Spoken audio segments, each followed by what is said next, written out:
My name's Brankin, and I run the website Coach.Branks.com. I'd like to welcome to my little world of offensive football. My website, Coach.Branks.com, focuses on shotgun wing tee, and I just thought I'd share some ideas through my website, which I've had for a couple of years, and there's been a lot of interest. I still get a lot of email from coaches around the country, even around the world. So thought it'd be easier to do some videos, talk about who I am, what my system looks like. Believe me, I've borrowed from everybody, maybe repackaged it. But through some of the people that I've met, they've really encouraged me to go ahead and do things like this. So I'm going to try to put together a video series that explains it, how I run an offense in detail and why I've run wing tee. But I'd also like to thank some people that have, kind of encouraged me and made this possible. Don Jacobs at wingteecoach.com has been amazing. He's in Ohio. He's had his website for several years. I met him at National Wing Tee in Pittsburgh, where I met some great guys like Tom Herman and Chris Brooks out of Oregon. He's wingtee-coach.com. He's got a nice website, really caters to the high school and youth coaches. And that's exactly the audience that I'm looking at too, is other high school coaches. Correspond with coaches around the country quite a bit. And it's really exciting and it's fun. When I was at the Cool Clinic this year in Cincinnati, I met some more coaches that I talked to. And at that point, there were some small college coaches that we were talking, and really made me feel like what I do with shotgun wing tee is a little bit unique. And a lot of it's in the way it's called and the way it's communicated to the kids and the way it's taught. So guys like Don Jacobs have really encouraged me to put something like this on video on the website. It'll be available on YouTube also. So if it works for you, that's great. If it doesn't, hey, there's plenty of resources and plenty of material out there, and you're not going to hurt my feelings. So I just thought I'd share. I've really borrowed from a lot of people also, and just throw some names out there. If you're not listening to the Run the Power podcast these days with Rowdy Harper and Brady Walls, then you're missing the boat. Those guys do a phenomenal job every week. A lot of college coaches, some high school coaches, they do a lot of interviews, and I've learned a lot just in the time they've been doing that series. Also, Joe Daniel with the Football Coaching Podcast from Virginia. He does an amazing job. I've learned a ton from him too. And then Coach McPherson down in Florida, Play Fast Football. His YouTubes, I catch myself on those all the time. So, those three guys have been amazing. And then you're going to hear me mention the name Paul Cornwell, Aiden Grifton High School in North Carolina. When, we'll get into it, but, I borrowed some stuff from him. He was free to share with me a couple years ago when I was looking for answers. And then Paul Connor from Wheaton. He's an old-fashioned wing tee guy. He did a non-tight end series on video for non-tight end wing tee that I fell in love with too, that I've adapted some of those concepts. So this is a lot of everyone else's ideas. I've repackaged them, made it easier for the kids that I've coached to learn it, and that's why I'm going to share this. So let's talk a little bit about who I am. I'm sure I've got a unique story compared to a lot of football coaches, compared to a lot of coaches that are going to put something on video especially, but I think my uniqueness and how I got here maybe will help explain why I'm a little outside the box when I put the system all together. I did not play football in high school. I didn't play football in college. I was 5'2" when I got to high school at Brother Rice High School in Chicago, Illinois, and 5'2" kids just didn't play football, especially when you weighed 86 pounds, I think. So I graduated high school, I was only 5'6". I had taken up golf in the meantime, went to Valparaiso on a Division I golf scholarship, and was just always around the game. By then I was 6'3" when I got to college, and I'm about 6'3" now. And matter of fact, this was the first year I didn't coach football in 8 seasons because I took a job as the assistant coach for Valparaiso University golf. So gave me time to reflect and see how I wanted to do this, and even learn more by being able to watch other programs and visit other practices in the area. It's been great. So I'm a basketball coach. I'm in my 11th season at Highland High School as a basketball coach. I've coached high-level AAU. I'm still involved in that. So my story is different. I was a football coach for 7 years before this year, as an offense coordinator for 6 of those. So I do have a story to tell that's a little more unique, because here's how it started. Coach Trent Grider, Highland High School, hired me as a running backs coach for that first season, and we went to Trine University for Tom Herman's wing tee camp. So that's my first foray into wing tee, and I loved it. The Order of Football, the Delaware Wing Tee book, published in 1986 by Tubby Raymond, invaluable resource. But then Tom Herman's books, or playbook, was invaluable and was amazing too. So, and incidentally, I got this Delaware wing tee as a gift from Mac Mishler, who was my offensive line coach when I was at Highland. Did a great job with us, and I'm indebted to him for letting me have this book. So thanks to Mac.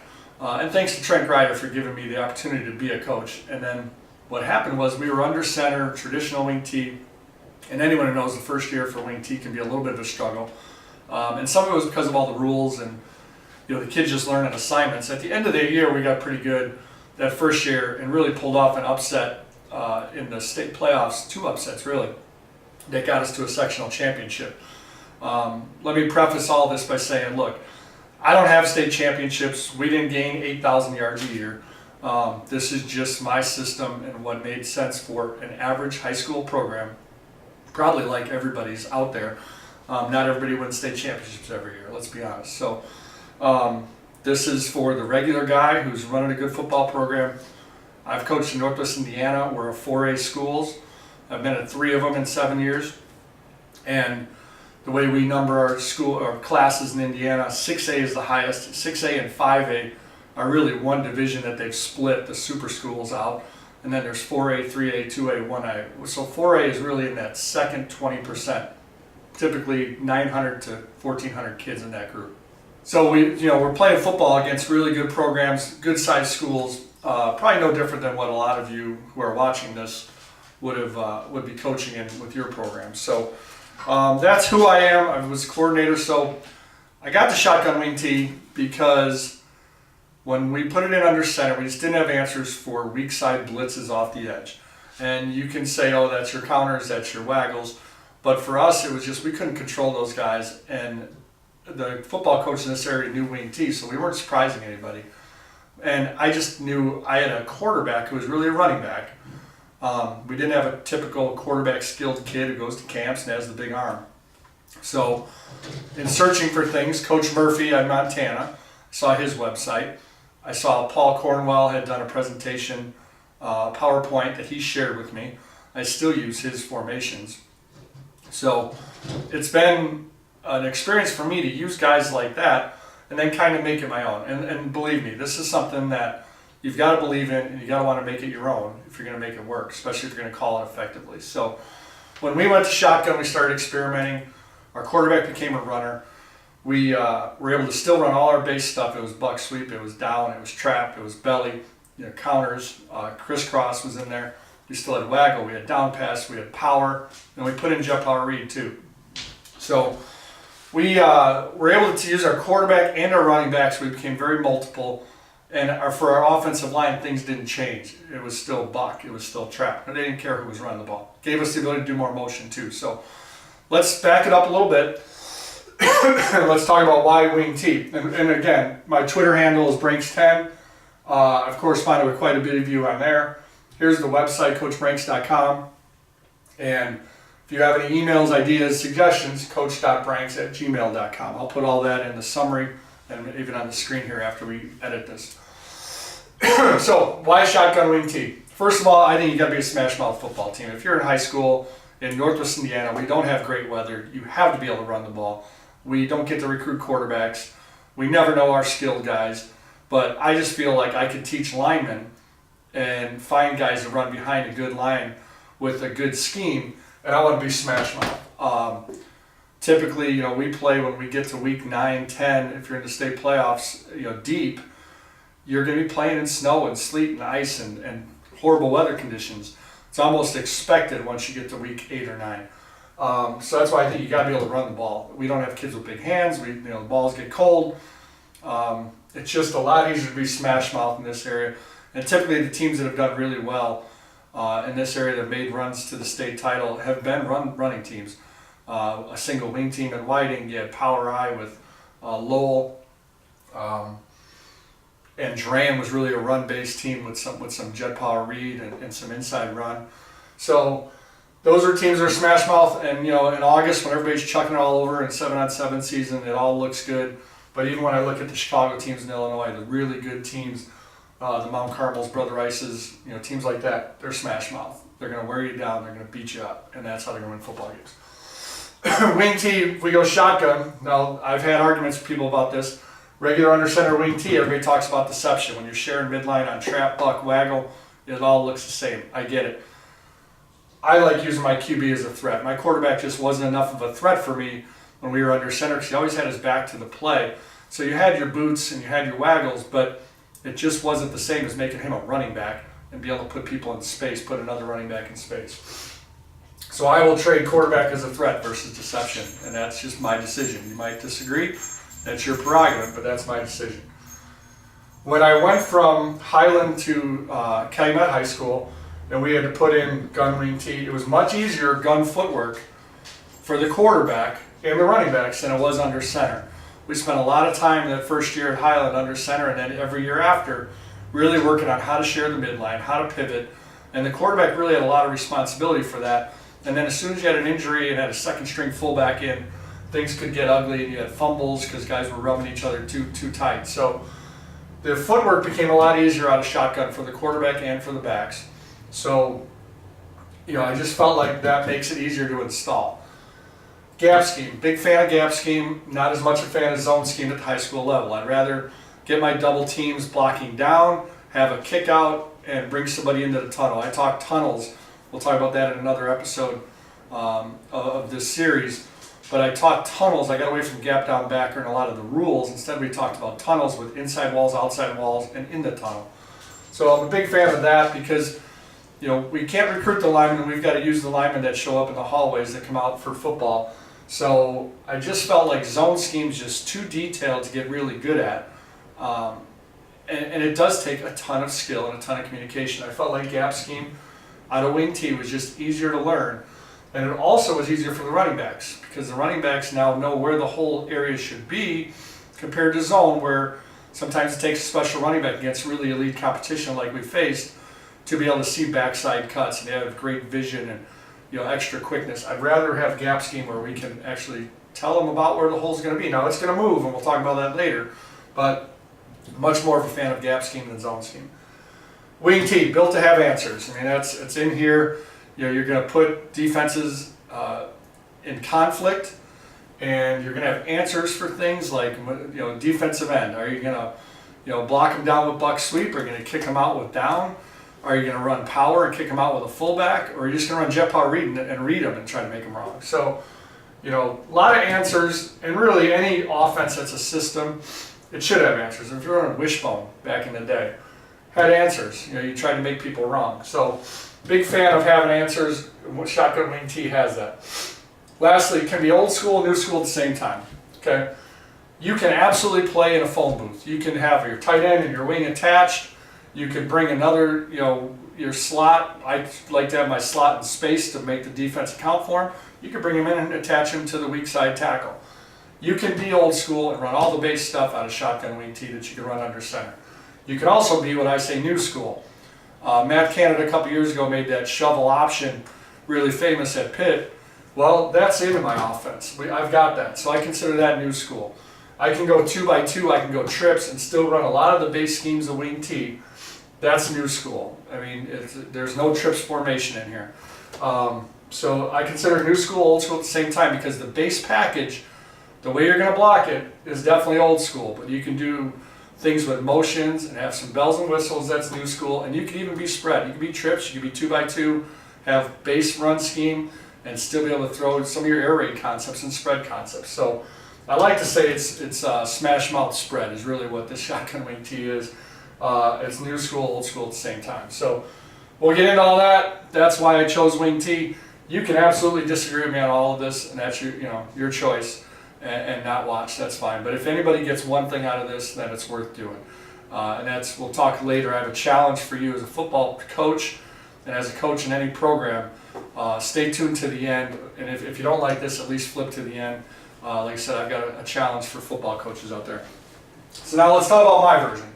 So I absolutely believe in everything in here. This is Delaware Wing T, published in '86, and going shotgun, we don't lose much of this.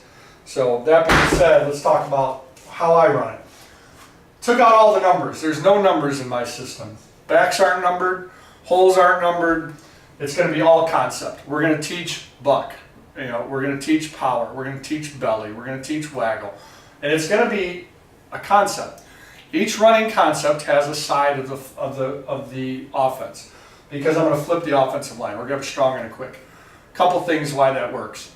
Now my strong tackle needs to learn buck sweep from the strong side. I'm never going to run buck sweep to the weak side until we get more advanced. Then it's possible when they've gotten down the basics. I've never had two tackles that were the same, different skill sets. So my strong tackle is going to be blocking down all day long. He's blocking down in just about every play. And then my quick tackle, when we're running buck sweep away from him, is hinging in B-gap and climbing to safeties. Simple. He's got to know one thing for buck. He doesn't have to know how to run buck from strong side and weak side. So I felt like that cuts down on our time for learning, which helps when you go to a new school to install. And it also caters to our strengths. Let's talk about guards. No two guards are the same, I don't feel. So my strong guard needs to be a kid that can really block down on trap, quick pulls on weak trap, kick out on down, and then counters he's got to go kick out, weak side ends.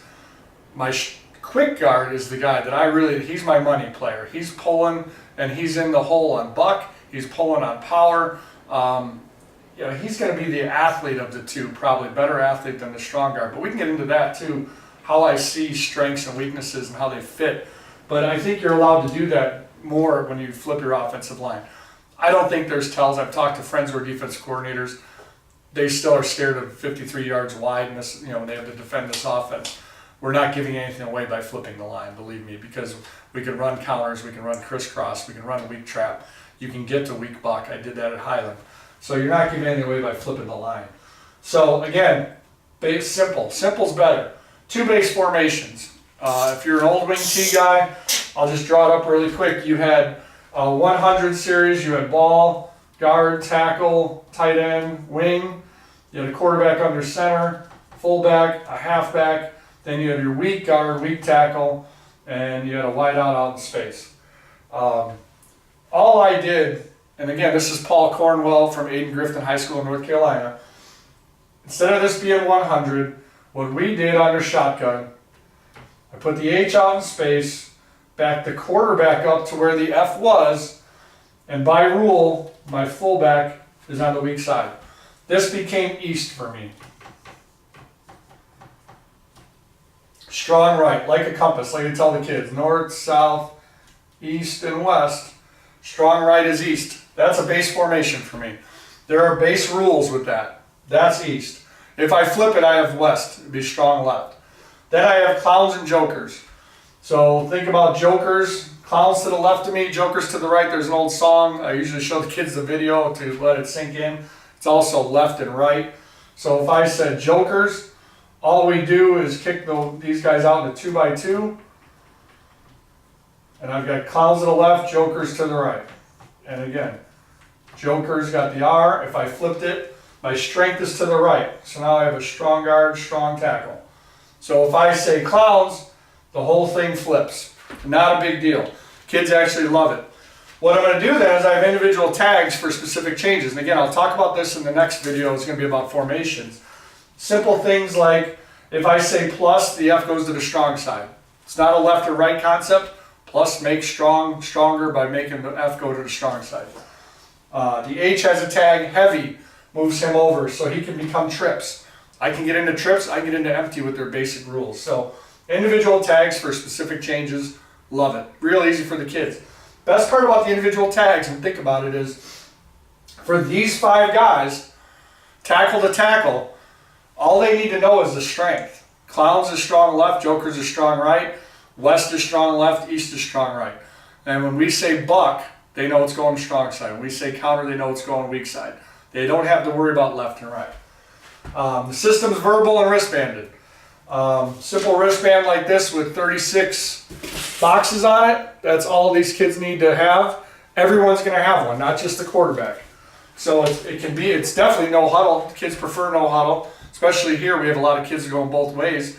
We don't have as much practice time. That's why a lot of this is important to cut down on learning time, because we're not 2 platoon where I've been. At 4A, very few schools with 1,000 kids are 2 platoon. I've never had that luxury. We've got kids going both ways, so you're sharing the kids with special teams and defense every week. It's important. So no huddle can be hurry up. Easy play calling system. Very easy. We have buck. So when we teach buck, we don't even teach the line who the running back is. They just know buck. They know strong side buck is down, down, a pull kick out, a pull in the hole, hinge backside B gap. Real easy to do. Easy play calling. So it's buck. On our card, you'll see when I say buck, this is my call sheet, I have F buck, H buck, Q buck. Real easy. Without the numbers and without holes, they know the concept is buck. Now they just need to know who's carrying the ball, F, H, or Q. Now, this is a whole nother aside. I can run that with my X, my wideout. We had a play called, if we said Xerox to any play, the X became the H, and the H became the X in that set. It was a way to get more kids involved. Again, that's another reason why I really like the shotgun wing tee, is I can get more kids involved because of the motions. And like I said, I just can run buck sweep with my F, with my H, with my Q, and then I can even put the H on, X off with a Xerox call. Super easy. And guess what these 5 guys need to know? It's buck. The Z's involved in buck, obviously, to block down. If the Y's attached, he's blocking down. So, real easy play calling system. What I like about it, this is my call sheet for one of my last games, and it literally is buck, F buck, H buck, Q buck, and then a weak buck, and then I have waggle as my counter off of that. I have F trap, Q trap, F weak trap. I could have a Q weak trap also. So when I'm calling the play, it's really easy for me to look at my series, what I want to run, and then go across and find out who it is. This section is my run game. That section is all pass game. So it allows me to have more pass game because I'm in shotgun. I mean, let's face it. It's a lot easier for a kid who maybe isn't a pure quarterback going to camps to throw the ball out of shotgun than it is to learn a 3-step, 5-step, 7-step drop. So it made our play action easier, everything. But more than that, it made it play calling really easy. Kids just identified the concepts. There weren't a lot of concepts. I'm thinking, off the top of my head, we have strong trap, we have down, which a follow-up play with that is down follow. Then we have buck, we have power, we have jet power read, we have jet. To the weak side, you have weak trap, you have belly, belly option, counter, zipper, which was the shovel option, weak side. That's really the schemes they need to know. And then I've always kept my pass blocking system simple too. So talking about that another one. So easy play calling, kids can play fast. They literally, you signal the play in with heads, body parts, and numbers. You could go to a simple play calling system. At one point, one of the teams we called Buck Milwaukee. So if we want to get into it quick, we'd say Milwaukee, Milwaukee, and they knew it was buck to the strong side based on the formation we had already sent in. As soon as the play's over, the way this kind of works is I would send down to my quarterbacks coach on the field, hey, get them in east, east, east. Kids are lining up in east. I look to see the alignment. I could send the play down, and maybe it was, red 4 was, H buck. Well, we say H buck, and then I'm looking at the defense, and maybe I like weak side more. We could kill, kill, kill, and run belly. I mean, we have that much time at the line of scrimmage because we're not huddling up, we're already in it, and I always felt like we got the best play available based on what the defense was doing. Now then it comes down to the Jimmys and Joes, but I always felt like we had a good shot with a play call. And when I went back and watched film from the first year, I'm looking at it wondering, why did we run that play into that front? Well, because we were huddling up and we were running plays. This gives us a lot more options. And then because of the tags, the kids got used to a tagging system. We could run a trick play off of every play we had if we tagged them with names. If you run 4 verts and we want to switch it, we call it Stevie. If we want to run a reverse off anything, it might have been Ricky or Robbie. If we wanted to run a reverse pass off of it, it might be Peter or Paul. Again, not a left-right thing, but it was words we could change, and the kids loved it. They felt like they were part of a bigger system. And again, let's not fool ourselves. Offense is offense. Everybody borrows from each other. I could watch any game on a Saturday or Sunday and see wing tee concepts.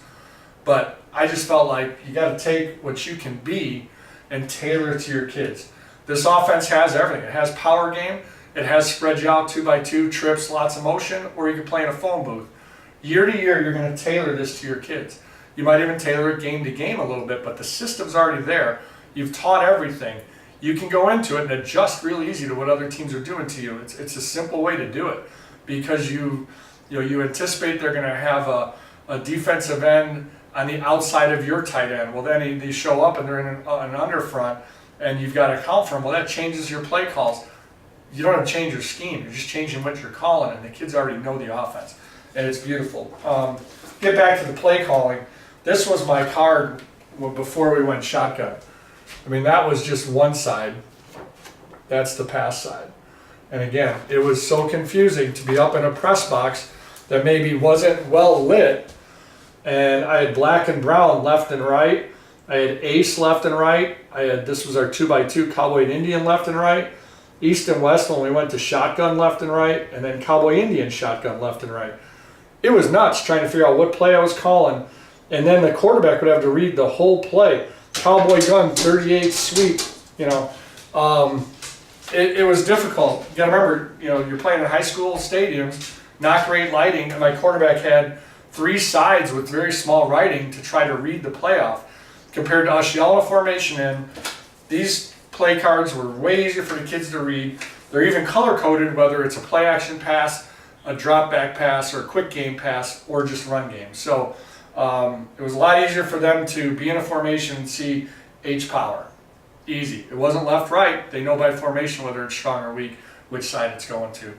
Power would always be to the strong side. So that's my world. I'm going to put some more stuff out there. Eventually I'm going to have some ebooks for you guys and more videos. I'm going to try to do this more consistently. I would love your feedback. I mean, I really would. If you don't like it, don't hate me. I mean, this is just my thing. I think I'm a guy who was searching for answers, like a lot of people, and I consulted with a lot of people, and this is what I came up with, and it seemed to be really easy. When I went to a new school, it was really easy to install. Talking about tailoring to the kids, at Highland High School, probably our best athlete was our quarterback, but he wasn't a quarterback. He was a running back that we made a quarterback because we didn't really have one. So we really incorporated a lot of quarterback run in that system, and then through play action. Then when I went to Calumet High School, we really had 2 really good fullbacks, kind of built like that. Not a ton of speed, but enough speed. And the fullback was probably the key because he could run most of the offense. That was what was important. He wasn't limited to trap. Now he could run buck. He could run jet. We ran an F jet sometimes if we wanted to. We could put him empty and put him out in space. But at Calumet, really, my Fs drove it. I didn't have speed at the H, didn't have a really good running back at H. So we ran a lot of 2x2 to spread people out. I say 2x2, but that Z was still close enough that I could run buck. He was going to come down. So there are modifications within the formation, but it was 2x2. We ran trips to run trap. Things like that where we could empty out the box and be effective because I had really good Fs. Had a good running quarterback at Q, not a great thrower. Then when I went to East Chicago, we put in the same system. My starting quarterback was a really good thrower. So we ran a lot of 2x2 where we could throw the ball and open up lanes for jet power read and power and buck and trap and belly and counter. The zipper, which was my counter shovel from Matt Canada, really easy to install. It was just counter blocking already. So if you're not blocking the end, you're sending the guard up in there. And that was some of the reason why it was called zipper. It was to the Z and the guard was in the hole, zipper. So sounds like counter, we called it zipper. Made sense to the kids, made sense to us. Again, easy play callings. When I wanted to run that, it was easy to find on my sheet and communicate to the kids on the field. So you can tailor the offense to the kids that you have. That's the beauty of it. At its base, it's still smash mouth though. It's still wing T, it's still smash mouth, you still have answers. So, like I said, go ahead and forward me any questions or comments. I'd love your feedback, I really would. I mean, if you're not finding anything useful out of this, I'll stop doing it. If you are, please let me know. I get a lot of email from coaches around the country, like I said, more than I can handle. So hopefully this will help, and I'd love to hear from you. So hit me on Twitter, the website, or hit me on my Gmail account. Okay, I mentioned in the video that I was going to give you a little bit of a challenge if you enjoyed this or got something out of it. If you are a football coach who has a cabinet full or a closet full of old camp shirts or spare wear or gear, I would love it if you could send that to me. And the reason I ask is I've been to a couple city schools where kids just don't have clothes. They're wearing the same clothes in the turf when it's 100 degrees out in the summer as they are in October when it's 35 degrees and sleet coming sideways. So my plea or my ask for help is that if you enjoyed these videos, this one or any of the other ones, or even just content on the website, please contact me if you've got any extra gear. Send me an email, send me a direct message, whatever it takes. I would love to hear from you if you'd like to get rid of some of that stuff. I can give you an address to send it to. I'll put it together, repackage it, maybe with other schools, and send it to some programs that could really use it. I know there's some right here in Northwest Indiana that could use the help, and I know Northwest Indiana is no different than any other part of the country. I'm sure a lot of you guys out there who are watching this have kids in need who just don't have the resources. So if you are one of those schools that could use the help, please reach out to me and I'll do what I can to get you some gear. And I'm not talking about new gear. I'm talking about those camp shirts that have been in your closet for 5 years, because we always order more for the camps than we need. Or maybe it's the spirit pack or whatever you call it. If you've got old stuff that you're not going to use and you'd like to benefit some kids somewhere else, please send it to me or contact me, and then we'll get it to kids who could use it. And again, if you're somebody who's got kids who could use it, please reach out to me and I'll help you out. So I'm not going to make $1 million off of this this video series. Never intended that. Just trying to share information. And again, the coaching community in football is like nothing else. I'm part of the basketball coaching community. They're good guys. Football coaches a little different. Football coaches will give you the shirt off their back. I'm asking for the shirts out of your closet. So if you've got some of those resources and are willing to share and help other people out, please get a hold of me and let's make this work. Thank you.